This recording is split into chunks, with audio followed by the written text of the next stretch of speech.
Assalamualaikum warahmatullahi wabarakatuh. Salam dan bahagia serta salam kebajikan. Perkenalkan, nama saya Rahman Sidik SPD, calon guru penggerak angkatan 7 Kabupaten Bandung dari SDN Wargaluyu 2. Pada kesempatan ini saya akan menyampaikan tentang rangkaian aksi nyata tentang budaya positif sekolah berdasarkan rancangan tindakan aksi nyata yang telah dibuat sebelumnya. Dalam memaparkan rangkaian tindakan aksi nyata ini terdiri dari dua rangkaian tindakan. Yang pertama, tindakan implementasi tentang penerapan konsep budaya positif di sekolah melalui kegiatan pemberian pemahaman konsep penerapan budaya positif di sekolah kepada peserta didik, membangun keyakinan kelas yang disepakati bersama antara guru dan murid, dan yang ketiga, melakukan tindakan segitiga restitusi untuk penyelesaian masalah pelanggaran disiplin positif berdasarkan keyakinan kelas yang sudah disepakati bersama.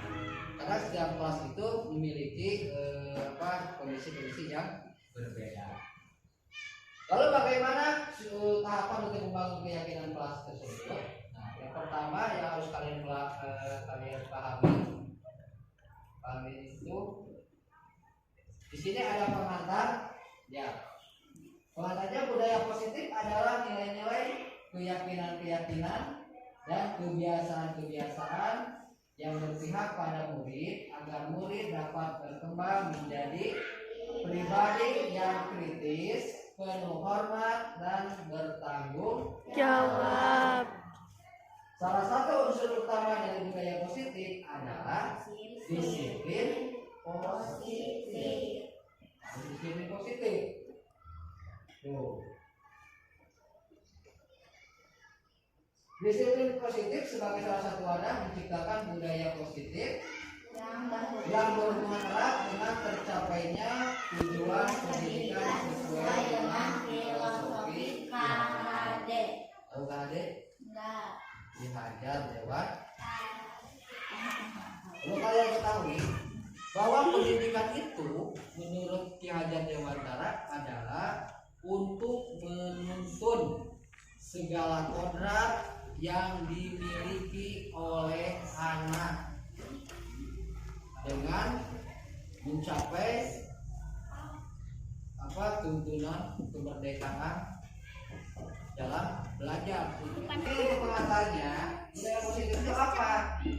Yaitu nilai-nilai, keyakinan-keyakinan dan kebiasaan-kebiasaan yang berpihak pada murid agar murid dapat berkembang menjadi pribadi yang kritis, penuh hormat dan bertanggung jawab. Salah satu unsur utamanya dari budaya positif ini adalah menerapkan disiplin positif sebagai salah satu wadah menciptakan budaya positif yang berhubungan erat dengan tercapainya tujuan pendidikan menurut filosofi Ki Hajar Dewantara, yaitu menuntun segala kodrat yang dimiliki oleh anak agar memperoleh keselamatan dan kebahagiaan.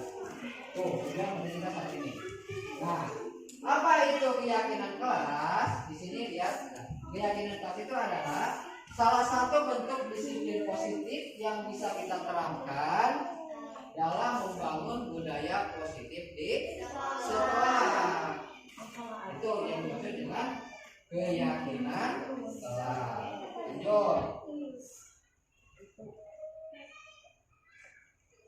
Ini apa itu keyakinan kelas? Keyakinan kelas adalah sesuatu yang diyakini bersama, yang berasal dari penyatuan pikiran untuk menjadi nilai-nilai kebaikan itu diturunkan di kelas. Dengan adanya keyakinan kelas, di setiap kelas diharapkan dapat mewujudkan tujuan pendidikan yang berorientasi pada Profil pelajar Pancasila. Profil pelajar Pancasila. Jadi intinya untuk mewujudkan karakter siswa yang berprofil pelajar Pancasila itu harus dilatih, ditanamkan melalui pembiasaan yang menjadi budaya positif di sekolah. Apalagi kalau terutama di kelas. Jadi kalau di kelas sudah terbiasa, maka di lingkungan sekolah pun akan menjadi budaya positif. Tuh, lanjut. Mengapa perlu membuat keyakinan kelas? Bapak sebagai guru di sini perlu membuat suatu keyakinan kelas karena sebuah keyakinan yang dibuat bersama-sama anggota kelas antara guru bersama murid-murid itu diharapkan dapat meningkatkan kedisiplinan siswa, yakni disiplin diri yang muncul dari dalam diri atau disebutnya motivasi intrinsik. Jadi diharapkan dalam keyakinan kelas itu kalian mempunyai motivasi. Motivasi tersebut harus muncul dari dalam diri. Ulah karena dititah, ulah karena disingsiunan. Tapi kalian harus menyadari bahwa tindakan yang baik itu harus dilakukan berdasarkan keinginan dalam hati, dalam diri sendiri. Oh, bahwa saya itu harus seperti ini. Bagaimana bersikap kepada orang lain, bagaimana bertindak di dalam kelas. Itu. Jadi itu tujuan mengapa perlu membuat keyakinan kelas. Selanjutnya, apa sih ciri-ciri keyakinan kelas? Nah, kalau keyakinan kelas itu berbeda dengan peraturan kelas. Kenapa tidak peraturan kelas? Nah, karena kalau keyakinan kelas itu kan berdasarkan keyakinan, maka akan lebih mendorong motivasi dalam dirinya. Jadi bukan karena pengaruh dari luar, tapi dari dalam. Itu yang motivasi ini. Nah, jadi yang pertama ciri-ciri keyakinan kelas itu perhatikan, bersifat lebih abstrak daripada peraturan yang lebih rinci dan konkret. Kemudian ciri yang kedua, keyakinan kelas berupa pernyataan-pernyataan yang universal terbuat dalam bentuk kalimat-kalimat positif. Jadi kalau universal itu berlaku untuk semua orang. Beda agama, mau beda status sosial, suku dan lain-lain, tetap kebaikan tersebut berlaku. Nah, itu yang disebut dengan keyakinan universal untuk semua orang. Keyakinan kelas tidak dibuat dalam jumlah banyak, tetapi agar mudah diingat dan mudah dipahami oleh semua warga kelas, maka cukup antara 4 sampai 8. Nanti kita akan buat keyakinan kelas 5 ini dengan hasil musyawarah, hasil kesepakatan bersama. Dan keyakinan kelas tersebut harus disepakati, harus ditandatangani. Siswa yang menandatangani dari keyakinan kelas yang dibuat, terus dan harus dilaksanakan. Nanti kalau ada pelanggaran terhadap keyakinan kelas yang dibuat, maka akan diambil tindakan restitusi. Oke, kalau ada yang melanggar akan direstitusi. Seperti yang kemarin dicontohkan waktu SD sama siapa? Dewi, itu contoh restitusi. Lanjut, bagaimana cara merumuskannya? Pertama, siswa menulis keyakinan kelas yang mereka inginkan berdasarkan nilai-nilai kebajikan universal. Kan nulis, semua siswa menulis apa sih nilai kebaikan yang perlu dilakukan di kelas. Tuh. Yang kedua, guru dan siswa mengulas keyakinan yang telah ditulis. Oke? Saat siswa menuliskan, kemudian diulas oleh guru. mana yang termasuk nilai-nilai kebaikan, mana yang tidak. Nah, kemudian yang ketiga, guru dan siswa memilih. Kan ini siswa banyak, ada 30-an lebih. Sedangkan keyakinan kelas itu tadi disebutkan jangan terlalu banyak. Berarti harus dipilih antara 4 sampai 8 nilai kebaikan. Yang utama yang bisa yang sanggup kalian laksanakan. Jadi kalau tidak sanggup mah jangan dulu, nanti kan ada revisi tiap waktunya. Jadi mana yang paling pokok dulu lah. Selanjutnya, mengubah keyakinan kelas menjadi kalimat positif. Jadi dari keyakinan tersebut dibuat suatu kalimat yang positif. Contoh, misalkan nilai keyakinan anak tanggung jawab. Berarti seluruh siswa harus melaksanakan tanggung jawab. Itu kan contoh kalimat positifnya. Itu kalimat positifnya. Yang kelima, mengecek semua kesepakatan yang dibuat. Kemudian kalau sudah dicek semuanya sudah sepakat, setuju, maka di akhirnya keyakinan kelas itu ditandatangani oleh seluruh siswa. Kemudian nanti dibuat dalam bentuk poster, ditempel di kelas. Poin-poin yang harus kalian lakukan tentang keyakinan kelas itu apa saja, nanti ditulis atau dipajang di dalam kelas. Nah, apa sih nilai-nilai kebajikan itu? Secara pengertian di sini lihat. Nilai kebajikan adalah sifat positif manusia yang merupakan tujuan mulia yang ingin dicapai oleh setiap individu, oleh setiap orang. Ayo perhatikan. Nilai tersebut bersifat universal, artinya berlaku untuk semua orang, lintas bahasa, lintas suku bangsa, agama maupun latar belakang setiap orang. Dengan menaikkan nilai-nilai kebajikan yang diyakini seseorang, maka akan muncul motivasi intrinsik, motivasi dalam diri. Motivasi dalam diri akan terbangun sehingga akan menggerakkan motivasi dari dalam diri itu untuk mencapai tujuan yang mulia sesuai yang diinginkan. Itu pendapat Diana Gosen tahun 1998 di dalam bukunya, bahwa motivasi itu akan muncul dalam diri seseorang kalau orang tersebut meyakini bahwa hal tersebut adalah hal baik dan hal yang dianggap memiliki tujuan yang mulia. Jadi perlu dititah-titah, lamun dirina menyadari hal itu baik, hal itu penting, hal itu bermanfaat, maka tanpa disuruh juga akan melakukannya. Tuh, nah, jadi harus muncul dalam diri, harus ada motivasi diri. Nah, selama ini kan kebanyakan di sekolah, kalau peraturan kelas itu kan kebanyakan siswa tidak melakukan hal negatif itu kan karena takut dihukum, karena takut nilainya jelek, karena takut tidak banyak teman. Nah, hal-hal tersebut itu atau bisa juga karena ingin memperoleh perhatian, penghargaan. Hal tersebut itu dianggap sekarang ini kurang sesuai atau tidak tepat. Makanya harus dibangun adanya keyakinan bahwa lanjut.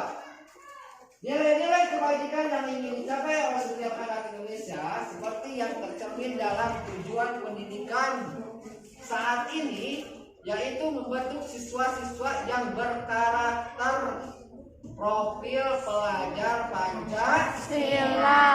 Ada berapa nilai profil pelajar Pancasila? Ada 6 dimensi. Yang pertama apa? Beriman dan bertakwa kepada Tuhan Yang Maha Esa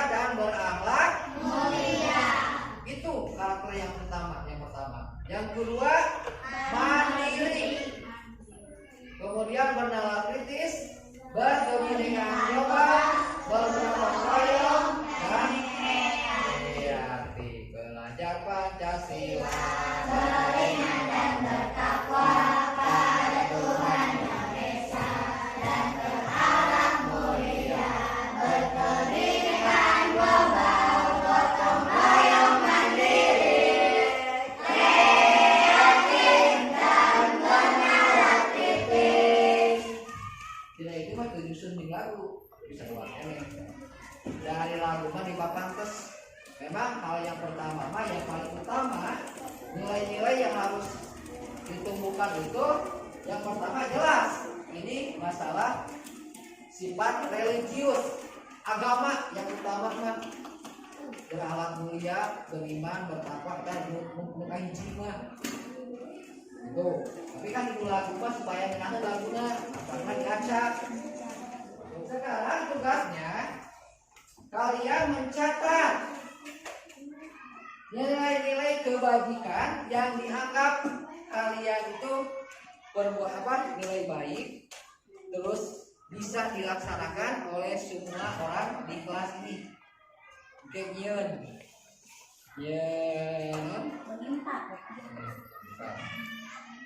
nanti hasil tulisan kalian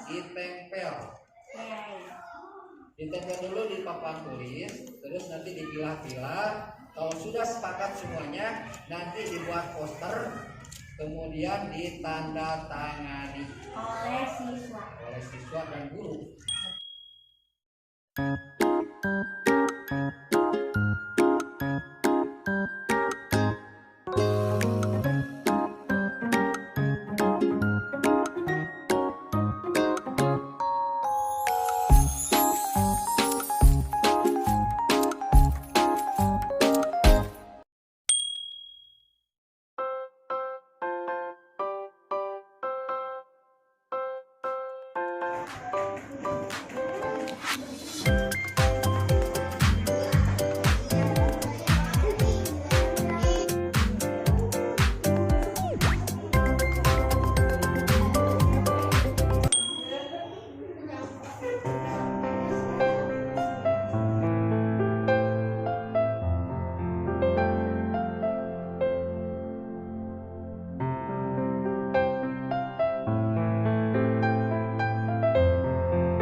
Bagaimana ini kabarnya hari ini?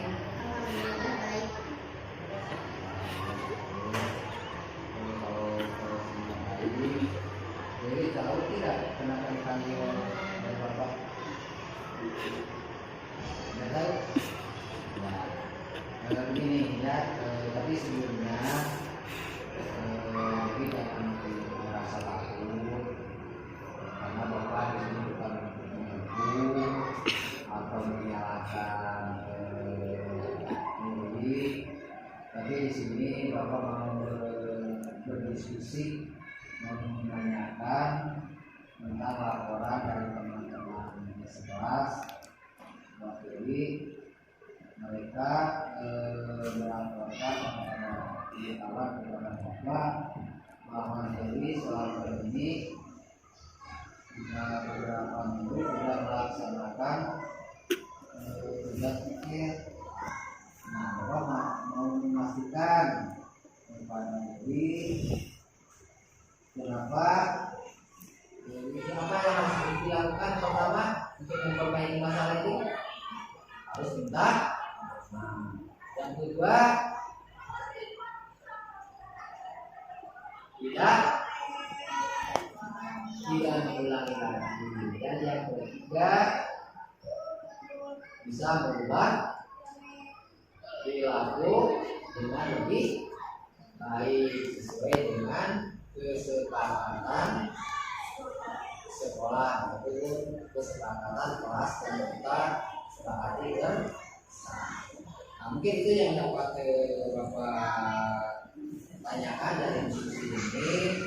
Mudah-mudahan diskusi bisa memperbaiki perilaku yang salah menjadi perilaku yang baik, tentunya akan bermanfaat untuk diri dan tidak merugikan orang lain. Terima kasih. Tindakan selanjutnya melakukan pengimbasan kepada seluruh warga sekolah tentang pentingnya penerapan konsep budaya sekolah melalui 3 tahapan tindakan. Tindakan yang pertama, melakukan konsultasi dan berkoordinasi bersama kepala sekolah tentang perencanaan program tindakan pengimbasan pentingnya penerapan budaya positif di sekolah kepada seluruh warga sekolah melalui rencana kegiatan diseminasi.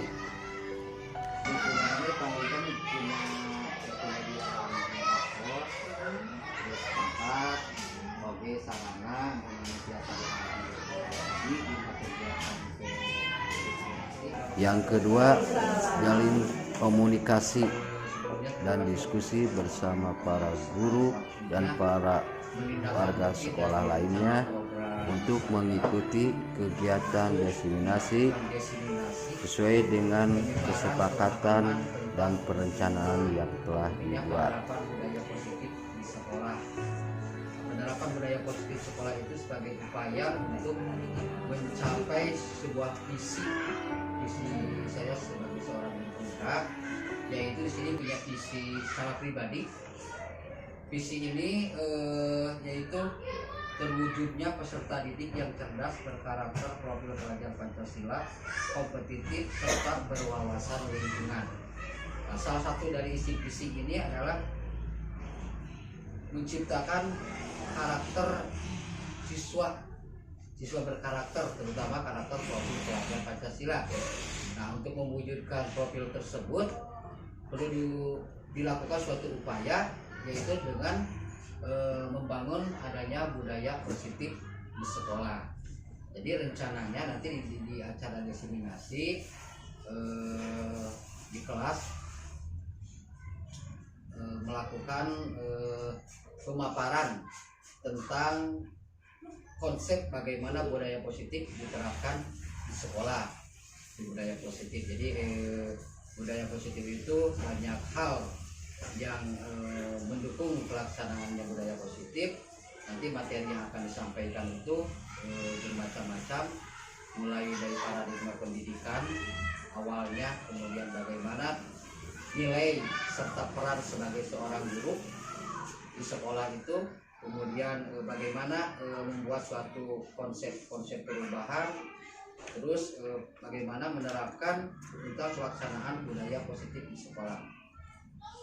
Budaya positif di sekolah memang kalau secara tidak disadari memang di sekolah kita sudah berjalan.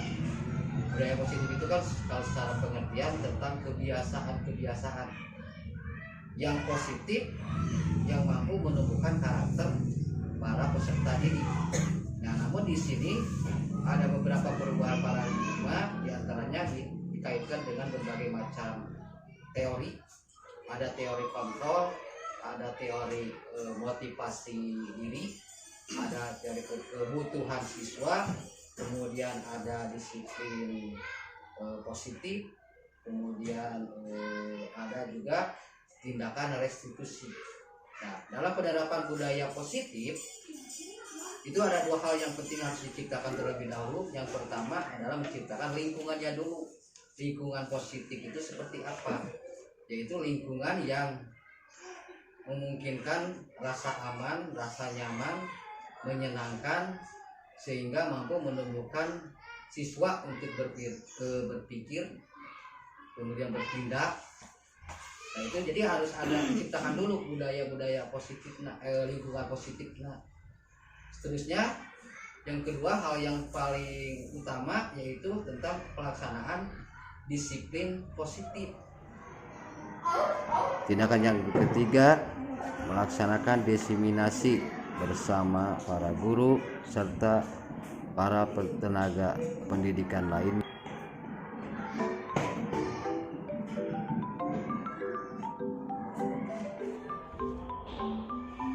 Assalamualaikum warahmatullahi wabarakatuh. Yang terhormat Ibu Kepala Sekolah SDN Wargaluyu 1, yang terhormat Bapak dan Ibu Guru SDN Wargaluyu 1 dan Wargaluyu 2, Puji dan syukur marilah kita panjatkan kehadiran Allah Subhanahu wa taala. Alhamdulillah berkat rahmatnya kita bisa berkumpul di tempat ini untuk menghadiri acara kegiatan diseminasi penyebaran pemahaman konsep penerapan budaya positif di sekolah yang akan disampaikan oleh Bapak Roman Sidik SPD selaku calon guru penggerak angkatan 7 dari SDN Wargaluyu 2 Kecamatan Citanjur. Salawat serta salam semoga terlimpah curahkan kepada Nabi Muhammad Shallallahu Alaihi Wasallam. Adapun susunan acara pada hari ini yang akan dilaksanakan, yang pertama yaitu pembukaan, yang kedua sambutan dari kepala sekolah, yang ketiga penyampaian materi diseminasi, yang keempat sesi tanya jawab, dan yang terakhir yaitu doa dan tutup. Sebelum memulai acara ini, marilah kita buka acara ini dengan bacaan basmalah bersama-sama. Bismillahirrahmanirrahim. Untuk acara yang kedua yaitu sambutan dari Kepala Sekolah SDN Wargaluyu. Kepada beliau waktu dan tempat kami persilahkan.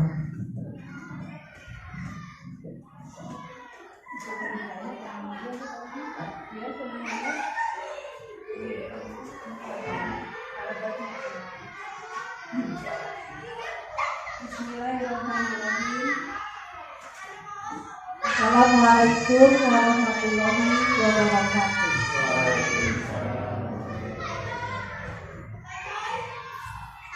Yang terhormat Ibu Bapak Guru yang telah hadir dalam acara ini. Yang terhormat Bapak Roman sebagai tutor ya mungkin dalam kegiatan ini. Pertama-tama marilah kita panjatkan puji dan syukur kehadiran Allah Subhanahu wa taala. Alhamdulillah hari ini kita dapat berkumpul dalam situasi kegiatan guru penggerak yang ada di SD Wargaluyu. Sambutan dari saya sedikit mungkin ya, nanti yang akan banyak menyampaikannya adalah guru penggerak atau Pak Roman. Alhamdulillah di sekolah kita ini ada salah satu guru yang mendapat atau masuk sebagai guru penggerak. Dengan adanya program guru penggerak, alhamdulillah di sekolah ini sekarang dan seterusnya mudah-mudahan banyak perubahannya. Apalagi dengan tahun sekarang yang berlaku adalah kurikulum merdeka. Nah, yang dipelajari dalam guru penggerak semuanya mengarah ke kurikulum merdeka. Kemudian pada kesempatan hari ini yang akan disampaikan oleh Bapak Guru Penggerak yaitu mengenai penyebaran pemahaman konsep penerapan budaya positif sekolah. Alhamdulillah dengan adanya kegiatan atau budaya positif di sekolah kita ini yang menjurus pada budi pekerti anak, berhubungan dengan tingkah laku anak, berhubungan dengan kebiasaan anak di sekolah ini akan lebih meningkat. Dan Ibu mengharapkan dukungannya bagi semua guru. Jangan hanya Pak Roman saja yang sedang melaksanakan guru penggerak. Nah, ilmunya disampaikan juga pada kita semua. Nah, kita sebagai pendidik di sekolah ini mengharapkan ilmu-ilmu tersebut disampaikan pada anak di tiap-tiap kelas. Ya, nanti intinya apa budaya positif yang ada di sekolah itu. Nanti mungkin ibu-ibu akan lebih paham, lebih jelas dari Pak Roman sendiri. Mungkin yang akan saya sampaikan cukup sekian, yang lebih banyaknya, lebih bermanfaatnya dari Pak Rukman. Wabillahi taufiq wal hidayah. Wassalamualaikum warahmatullahi wabarakatuh. Terima kasih kepada Ibu Kepala Sekolah SDN Wargaluyu yang telah menyampaikan sambutannya. Langsung saja kepada acara yang inti, yaitu penyampaian materi diseminasi yang akan disampaikan oleh Bapak Rohman Sidik SPD selaku calon guru penggerak angkatan 7 dari SDN Warga. Pada beliau waktu dan tempat kami persilahkan.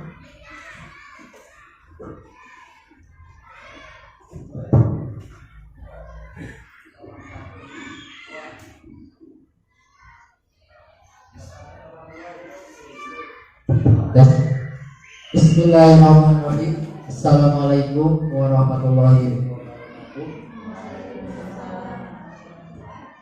Bismillah, alhamdulillah, wa syukurillah. Terima kasih kepada semua yang hadir, terutama Ibu Kepala Sekolah, juga Ibu Bapak Guru yang telah menyempatkan hadir untuk mengikuti diseminasi penyebaran pemahaman konsep penerapan budaya positif di sekolah. Sebelumnya mohon izin pada Ibu Kepala Sekolah, di sini saya bukan untuk menggurui atau mengajari semua guru-guru yang ada di sini, termasuk kepada Ibu Bapak Guru semua. Di sini saya hanya melaksanakan tugas dari pendidikan CGP sebagai mandat yang diberikan untuk melakukan tindakan aksi nyata dari rangkaian program pendidikan guru penggerak.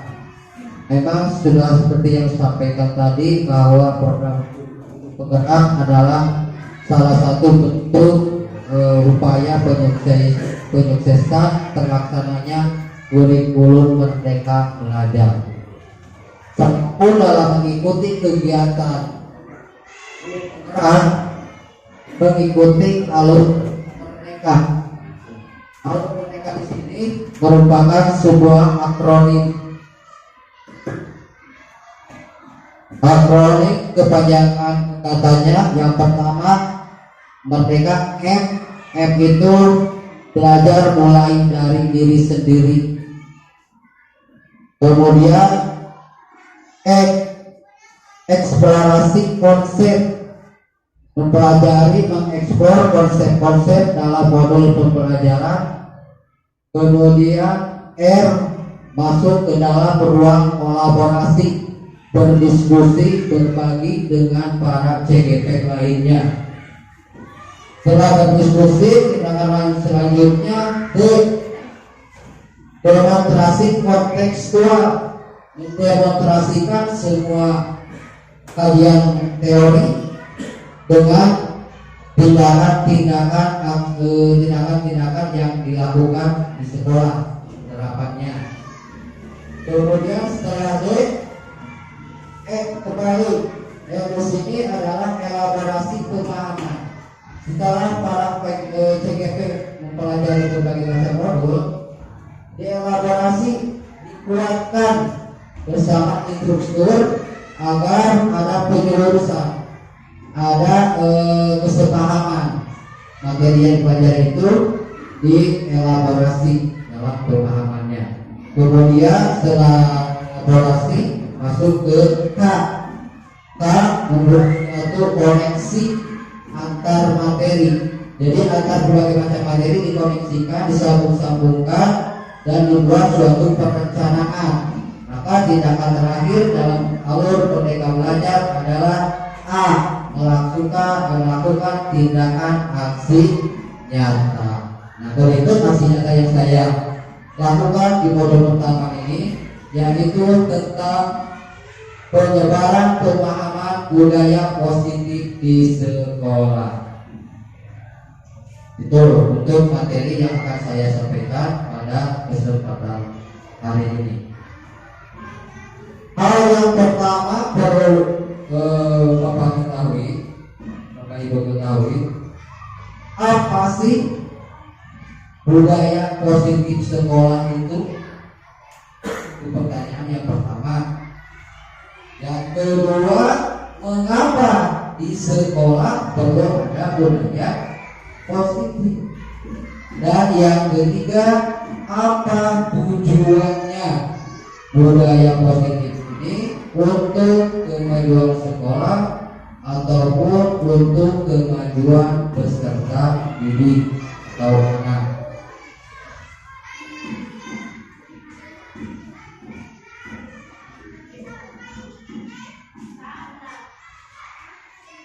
Kita lanjut untuk penyampaian materinya. Di dalam mempelajari konsep budaya positif ini ada beberapa hal yang perlu ibu bapak semua pahami. Yang pertama, dimulai dari bagaimana paradigma pendidikan saat ini dan juga bagaimana sistem mengajar atau belajar pada anak.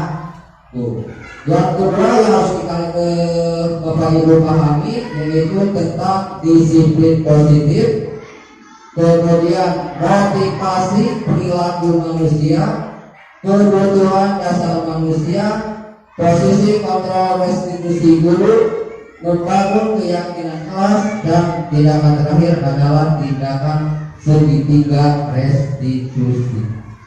Itu materi-materi yang harus betul-betul dipahami agar penerapan budaya positif ini bisa berjalan dengan baik di sekolah.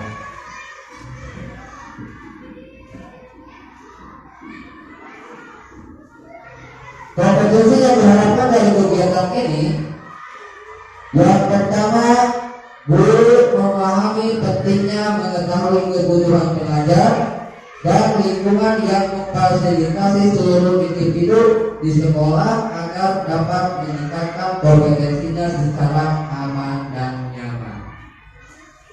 Tadi diperlukan sudah ditampilkan ada kalimat yang sedang diupayakan dibumikan oleh dunia pendidikan. Yang pertama ada salam dan bahagia. Kemudian yang kedua ada salam, itu nama budaya, salam, om, ya, itu adalah salah satu bentuk kalimat yang dibuat-buatkan, dibumikan karena memang berkaitan dengan tujuan pendidikan saat ini, yang mana tujuan pendidikan itu menurut filosofi Ki Hajar Dewantara bahwa pendidikan itu untuk mencapai keselamatan dan kebahagiaan. Dengan pendidikan budi pekerti. Budi pekerti di sini mengambil atau berakar dari nilai-nilai kebajikan. Jadi salam kebajikan kan memang itu untuk menumbuhkan kembali, memunculkan kembali agar perkembangan pendidikan ini bisa membangun kembali nilai-nilai budaya, terutama nilai-nilai budaya bangsa kita yang tentunya tidak terlepas dari nilai-nilai kemanusiaan, terutama nilai-nilai dari Pancasila. Kan dari itu salah satu tujuan pendidikan adalah menumbuhkan karakter peserta didik yang berprofil pelajar Pancasila dengan nilai-nilai kemanusiaan. Selanjutnya yang diharapkan oleh kegiatan ini, saya selaku CGP bisa bersama kepala sekolah mampu menggerakkan komunitas sekolah, terutama guru dan murid, untuk bersama-sama mengembangkan dan mewujudkan visi sekolah yang berpihak pada murid dan berlandaskan nilai-nilai kebajikan universal. Nilai-nilai kebajikan universal, nilai-nilai yang berlaku untuk semua, baik itu lintas agama, lintas suku, lintas budaya daerah, berlaku untuk semua orang. Itu yang disebut dengan nilai kebajikan universal yang sifatnya umum. Tapi yang khusus untuk kegiatan hari ini, Pertama, memahami konsep pendidikan menurut Ki Hajar Dewantara dihubungkan dengan konsep budaya dan lingkungan positif di sekolah yang berpihak pada murid. Kedua, bahwa evaluasi dan refleksi tentang praktik disiplin di sekolah kita secara umum untuk mendapatkan pemahaman baru mengenai konsep disiplin positif untuk menciptakan murid dengan profil pelajar Pancasila. Ketiga, memahami peran sebagai guru untuk membangun budaya positif dengan menerapkan konsep disiplin dalam berinteraksi dengan murid. Tapi yang khususnya mendemonstrasikan pemahaman dari ibu bapak semua mengenai konsep budaya positif yang di dalamnya terdapat konsep perubahan paradigma stimulus, respon ke teori kontrol, hingga teori motivasi perilaku manusia, motivasi internal dan eksternal, keyakinan kelas, hukuman dan penghargaan, 5 kebutuhan dasar manusia, dan 5 posisi kontrol guru dan segitiga restitusi. Kemudian setelah memahami, menerapkan strategi disiplin positif yang memerdekakan murid untuk menciptakan ekosistem sekolah yang aman dan berpihak pada anak murid. Selanjutnya, menyusun langkah-langkah dan strategi tindakan yang efektif dan mewujudkan kolaborasi dengan seluruh pemangku kepentingan sekolah agar tercipta budaya positif yang dapat mengembangkan karakter murid. Selanjutnya, bersikap reflektif dan kritis terhadap budaya di sekolah dan senantiasa mengembangkannya sesuai kebutuhan sosial dan emosional guru. Itu untuk capaian khusus yang diharapkan dengan dari kegiatan ini.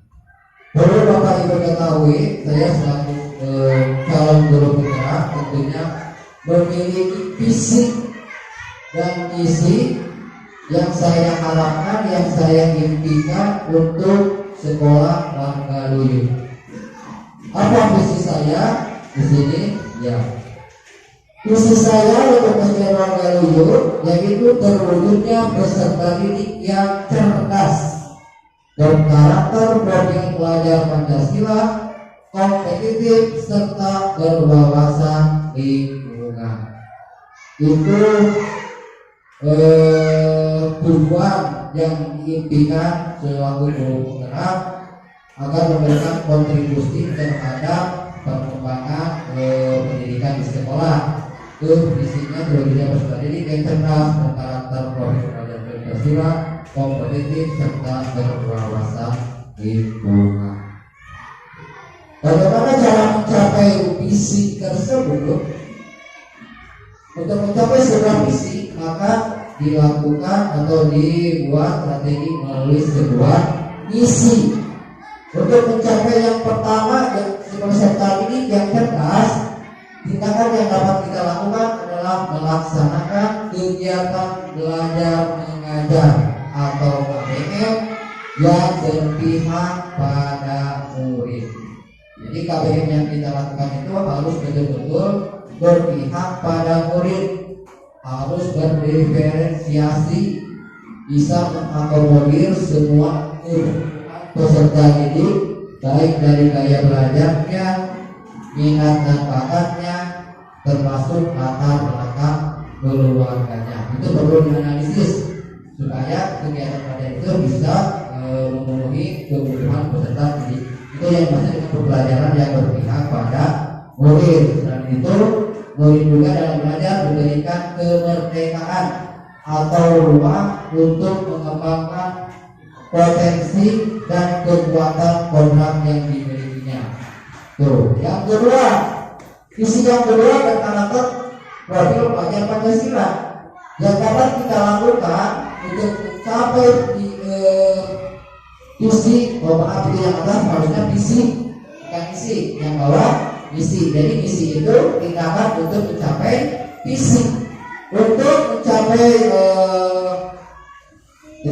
karakter profil pelajar Pancasila, maka cara untuk upayanya adalah membangun budaya positif sekolah sebagai upaya penumbuhan karakter peserta didik. Itu untuk mencapai karakter siswa yang berprofil pelajar Pancasila. Juga menciptakan program-program unggulan sekolah bisa melalui proses pembinaan ataupun lewat kegiatan ekstrakurikuler untuk menciptakan peserta didik yang kompetitif. Kompetitif di sini yaitu siswa yang berprestasi, siswa yang mempunyai daya saing.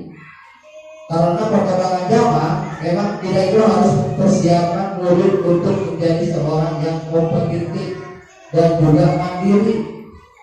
Karena persaingan hidup mungkin beberapa tahun atau puluhan tahun ke depan tidak tahu seperti apa. Pasti persaingan hidup itu akan semakin ketat kalau anak tidak dibekali dengan sifat kompetitif, tidak akan mampu bersaing, yang akhirnya bisa mengakibatkan terhadap banyaknya orang-orang yang menjadi pengangguran karena tidak punya kompetisi, tidak mampu bersaing. Nah, di sini kita itu sekolah-sekolah harus berupaya untuk menciptakan murid-murid yang mempunyai daya saing kompetitif untuk mampu melaksanakan di kehidupannya kelak. Lalu yang keempat, melaksanakan penataan dan pengolahan lingkungan sekitar sekolah. Ini untuk mewujudkan visi siswa yang berwawasan lingkungan. Perlu ditekankan berwawasan lingkungan di sini mempunyai banyak arti, mempunyai banyak makna. Jadi berwawasan lingkungan itu tidak hanya peduli saja. Anak berpeduli lingkungan kalau tidak ada ilmunya tidak akan mampu berbuat apa. Harus punya wawasan. Dengan wawasan lingkungan ini diharapkan siswa punya pengetahuan, punya kesadaran, rasa tanggung jawab, serta rasa peduli terhadap kondisi lingkungan di sekolah. Itu yang dimaksud berwawasan lingkungan. Jadi tidak hanya sikap peduli saja, tidak hanya ilmunya saja. Jadi semuanya harus terbangun secara kolaboratif, harus holistik menyeluruh agar terbentuk siswa yang memiliki wawasan lingkungan. Itu visi dan visi saya selaku TGP untuk kemajuan pendidikan di sekolah warga Luyu.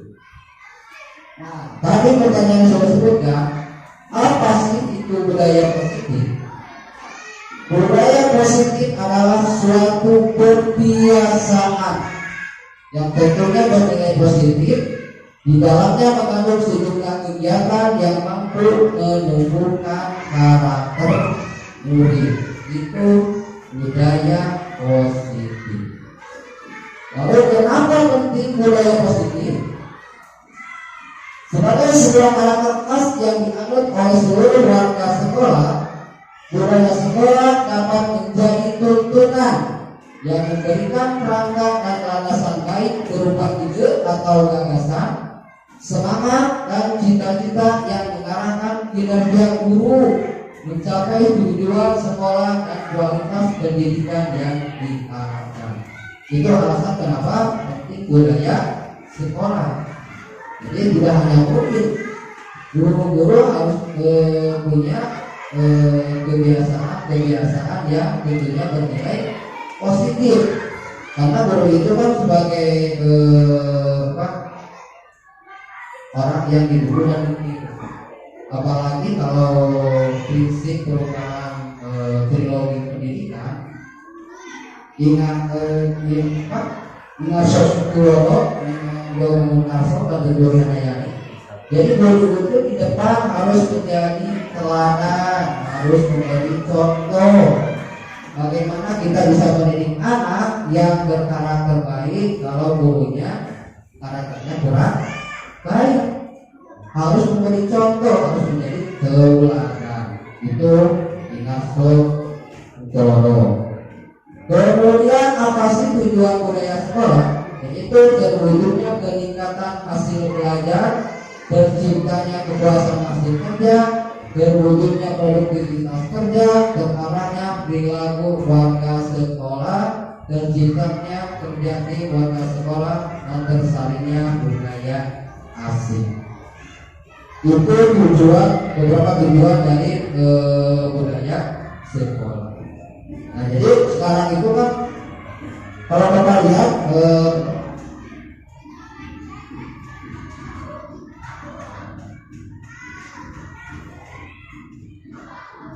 Bapak perhatikan di sini Kementerian Pendidikan, Kebudayaan, Riset dan Teknologi.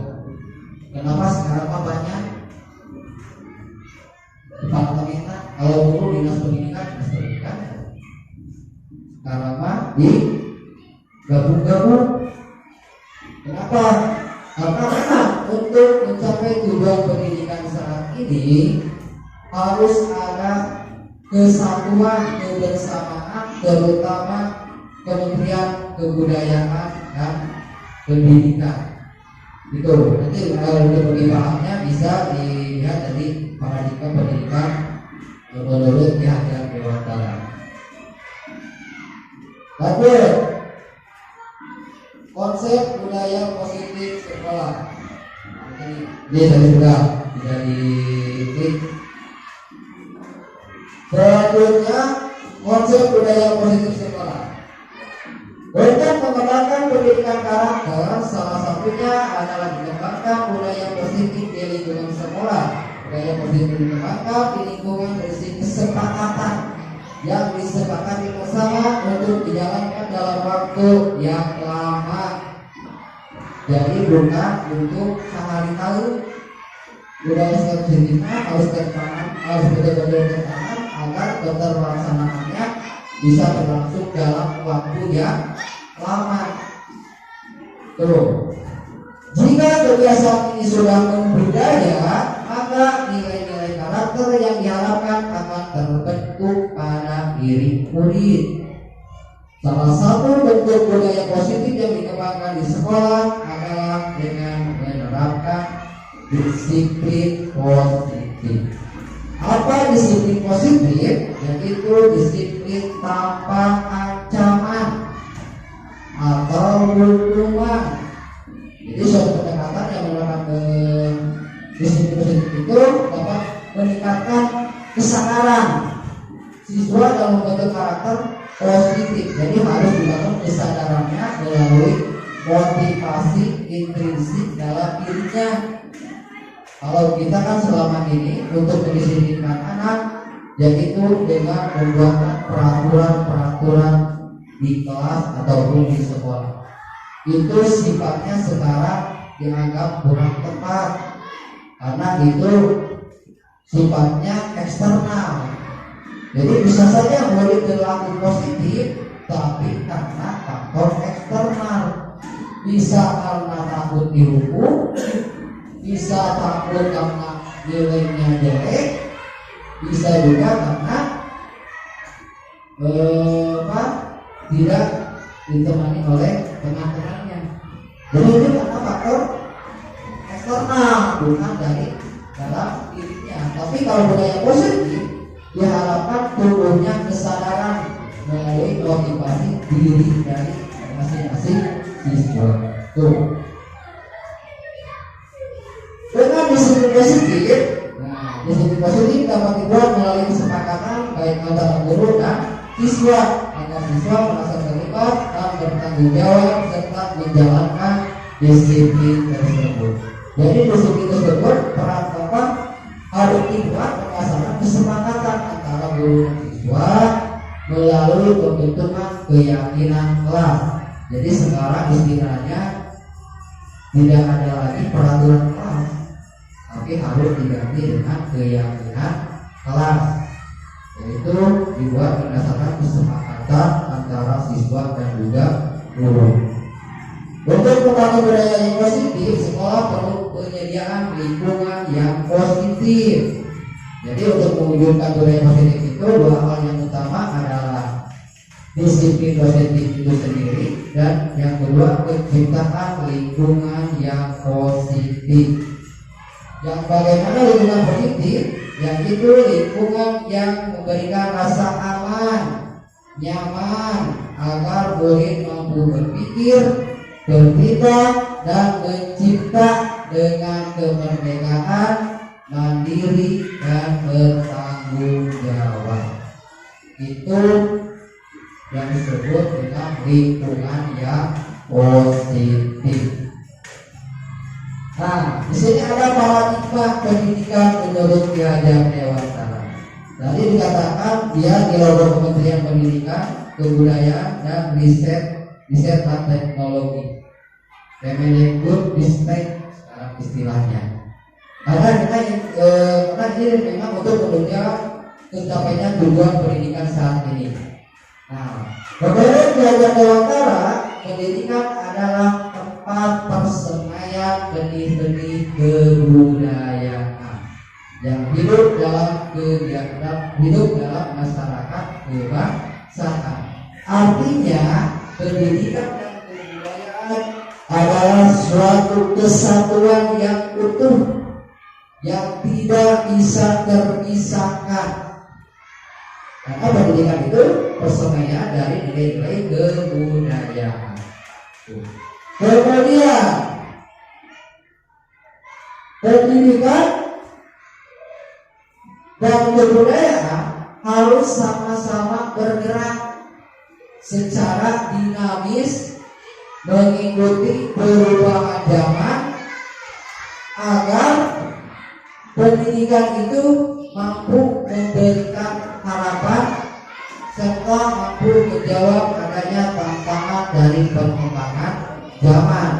Jadi pendidikan dan kebudayaan harus terus bergerak mengikuti perkembangan zaman yang tentunya harus tetap berorientasi atau bersumbu pada nilai-nilai kemanusiaan.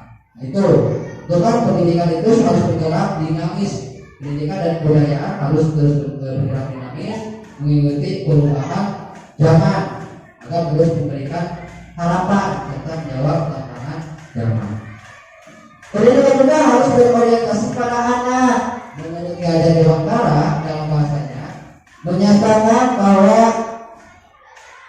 kemerdekaan pada anak itu bebas dari segala ikatan, dengan suci hati mendekati sang anak, tidak untuk meminta suatu hak, namun untuk berhamba pada anak. Maksud arti dihamba di sini bukan berhamba artinya menyembah, tapi bagaimana kita berperilaku menuntut anak itu seperti apa? Yaitu harus dengan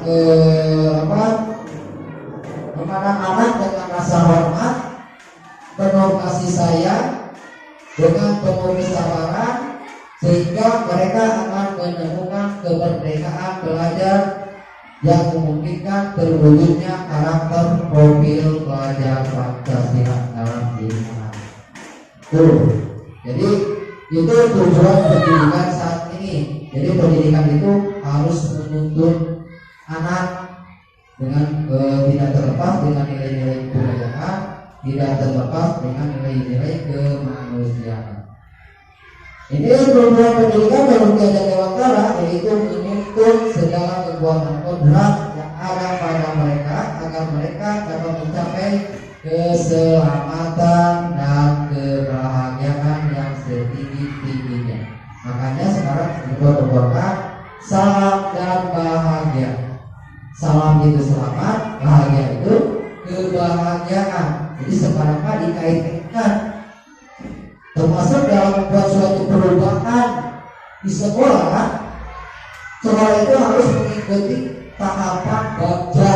Kembali lagi satu poinnya dengan kebahagiaan. Bagja bahasa Sunda kan dikaitkan karena tujuan pendidikan kebahagiaan. Di dalam tahapan bagja itu dalam membuat rasa perubahan, yang pertama baik itu dengan membuat pertanyaan dahulu, kemudian ambil pelajaran, gali mimpi apa sih harapan keinginan siswa dan guru itu ada di TV.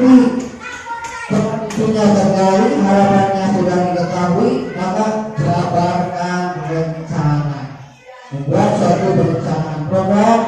Dan yang terakhir, syarat jabatan bersama, atur eksekusi tindakan. Itu tahapan bagian KBT bahan ya dalam bahasa sulit. Kemudian tugas saat ini adalah menuntut segala kekuatan yang ada pada mereka agar mereka dapat mencapai keselamatan dan kebahagiaan yang setinggi-tingginya. Jadi pendidikan saat ini harus menuntut, bukan menuntut. Selama ini kita menuntut anak untuk mencapai nilai akademik, menuntut anak untuk mempunyai nilai yang bagus ujiannya. Hal tersebut dipandang rasanya tidak bermanfaat.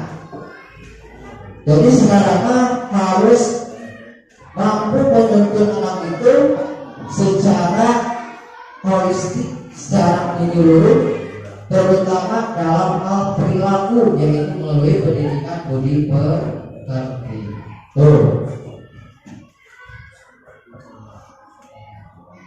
Ini masuk dalam pendidikan. Kalau di analogikan, guru itu atau pendidik itu ibaratnya seperti petani. Ibaratnya guru itu seperti petani.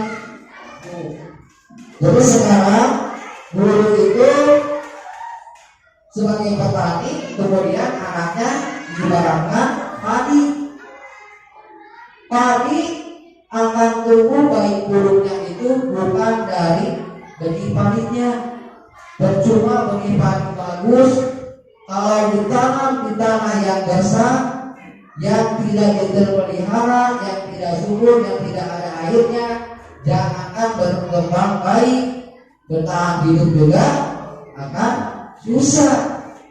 Jadi untuk menentukan, termasuk dalam menentukan karakter anak, bukan latar belakang anaknya dan keluarganya orang-orang cerdas, orang-orang pintar, belum tentu anak bisa terbentuk seperti itu.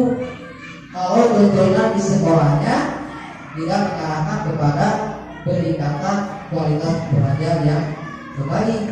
Jadi di sini harus dipahami bahwa jika itu menuntut anak itu di bawahnya bagaimana perilaku seorang petani di dalam merawat tanaman padinya. Jadi kita pun merawat anak, padi tidak bisa tumbuh menjadi jagung. Ya padi apa nih? Jagung, ya. Sekarang kita tidak bisa memaksakan menuntut si A untuk seperti si B, karena masing-masing anak mempunyai kelebihan kekurangan masing-masing. Kalau dalam bahasa Tiada Dewantara mempunyai kekuatan berat yang dimilikinya sejak lahir. Jadi kita itu dalam mendidik anak bukan untuk menuntut kekuatan kodratnya, tetapi membentuk perubahan perilakunya. Tuh, karena kalau kekuatan kodrat itu dimiliki oleh masing-masing. Jadi tidak bisa dirubah kita seperti si B, tidak bisa.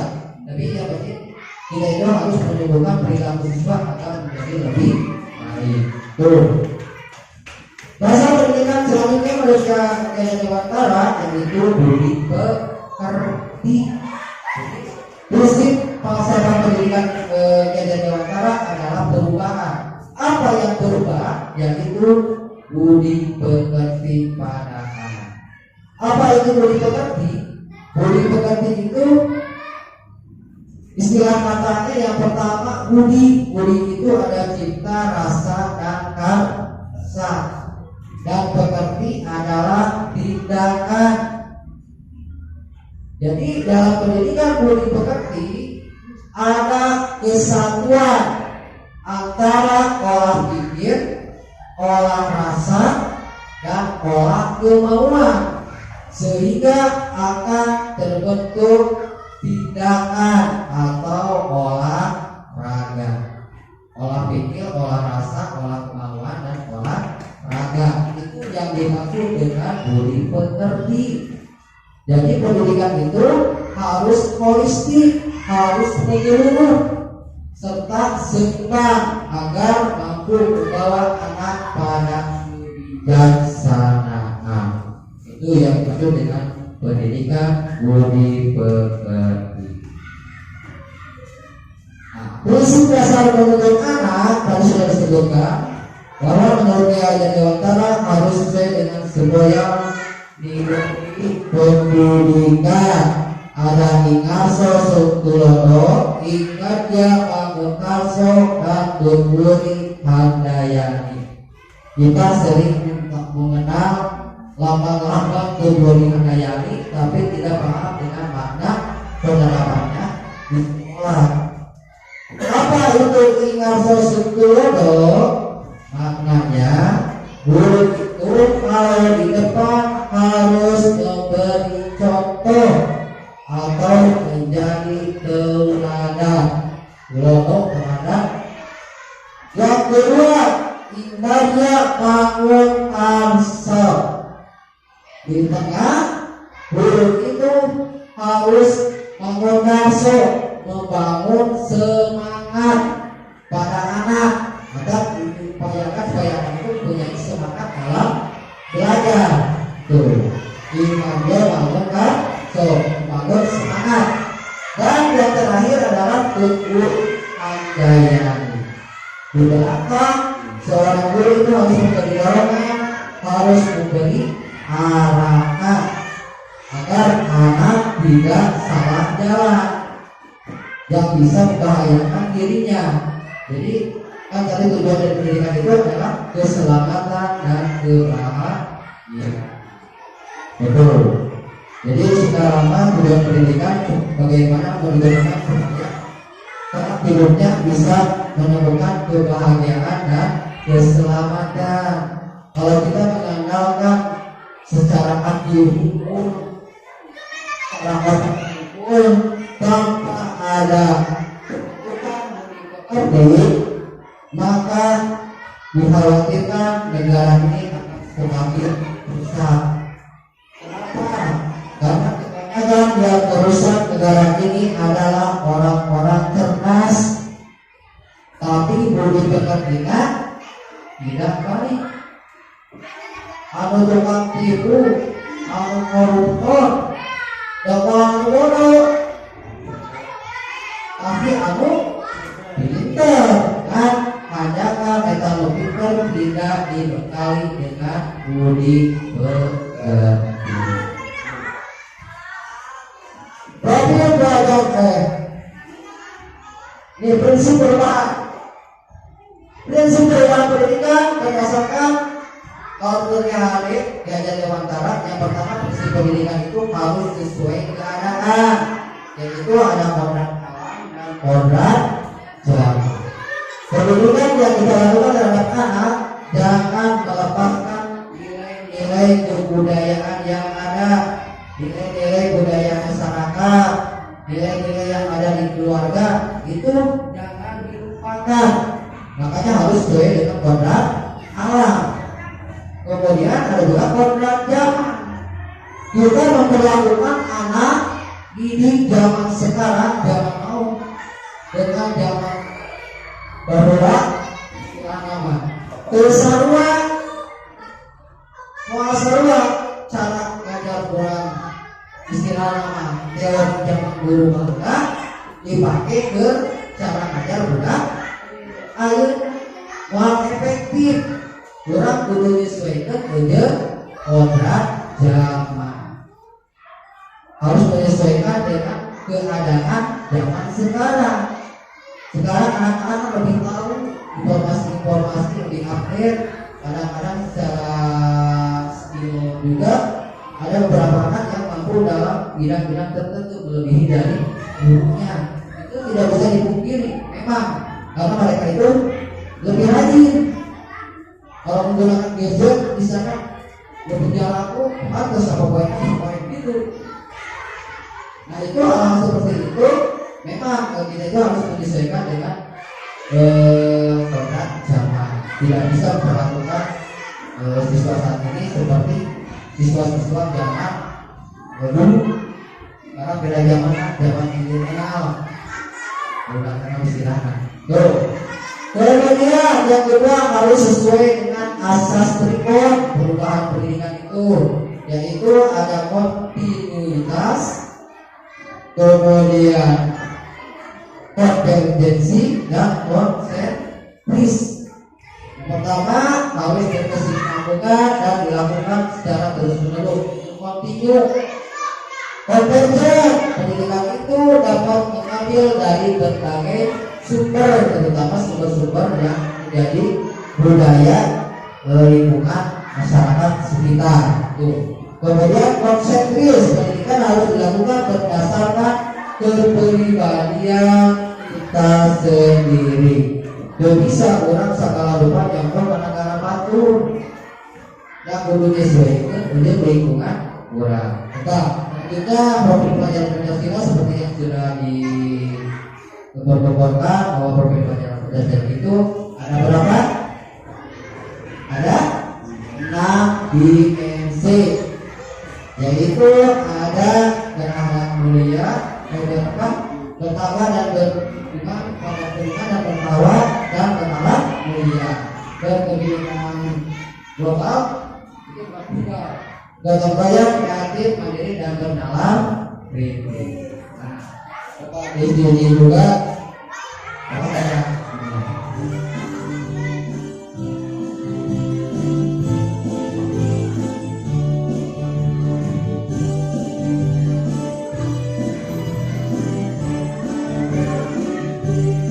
Belajar Pancasila, beriman dan bertakwa pada Tuhan Yang Esa dan berakhlak mulia, berkebinekaan global, gotong royong mandiri, kreatif dan bernalar kritis. Belajar Pancasila, beriman dan bertakwa pada Tuhan Yang Esa dan berakhlak mulia, berkebinekaan global, gotong royong mandiri, kreatif dan bernalar kritis. Demikian yang dapat saya sampaikan dari rangkaian kegiatan aksi nyata ini. Semoga kegiatan ini memberikan banyak manfaat kepada semua orang, khususnya untuk para guru depan. Terima kasih. Wassalamualaikum warahmatullahi wabarakatuh. Salam guru penggerak. Mari kita bergerak dan menggerak.